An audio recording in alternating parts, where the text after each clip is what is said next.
These are Annie's Rissoles. This is the end product before they go into the oven. So I've used 500 grams of mince.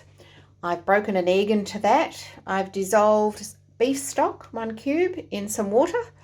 I've added salt and pepper, mixed herbs, chives, tomato sauce, Worcester sauce, and stirred that around in a bowl. The egg actually helps to bind the mixture together.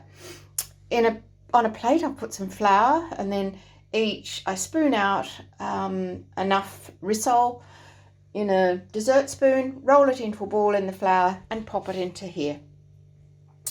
This will probably take about 35 minutes in an oven at 180 degrees, fan forced. Hope you enjoy them. So here we are, Annie's Rissoles with mashed kumara and leeks with a white sauce, and all washed down with a nice glass of Guinness.